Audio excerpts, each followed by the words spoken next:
Welcome to The Briefing, your weekly debrief of top news by the Arizona Republic and azcentral.com. I'm Rafael Carranza. Voting is officially done, so now it's time to start counting the ballots. To explain the process, we have our Elections Watch reporter, Sasha Hupka. Sasha, very big day, or very big days ahead for election officials here in Arizona.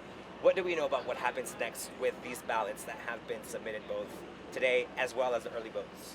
So the first thing that we're going to see tonight is at 8 p.m., about an hour after the polls close, we're going to see that first round of results gets posted. Very exciting moment for all of us here in Maricopa County and in Arizona, and quite frankly, in America.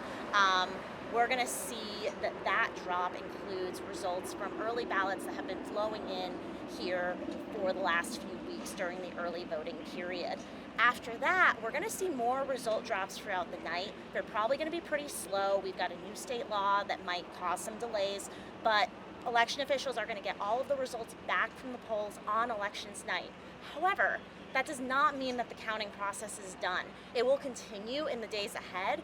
It'll be about 10 to 13 days of counting here in Maricopa County before all of the results are fully unofficially tallied.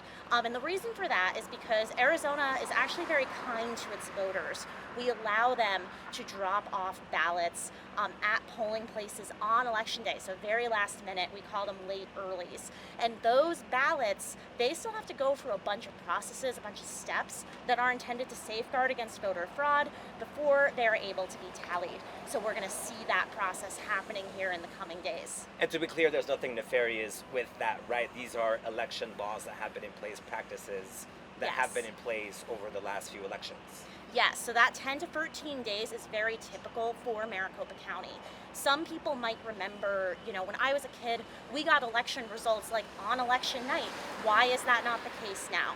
Our state and our county here in Phoenix, we've changed a lot. Just demographically speaking, we've changed. We went from a county that was very conservative and a state that was very Republican heavy, reliably red, to a state where we're a swing state now. We're a battleground state. Here in Maricopa County, we have about a third Republicans, a third Democrats, and a third party not declared. So people who we don't exactly know what their affiliation is or how they're likely to vote.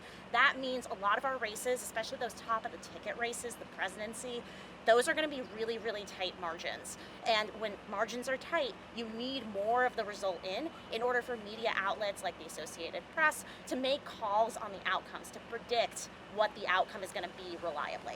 And of course, we have a lot of very tight races that are going to be coming down to just a handful of votes. For the latest count, please visit azcentral.com. That's the latest for us today. Reporting from South Phoenix, Sasha Hupka, Rafael Carranza. See you soon.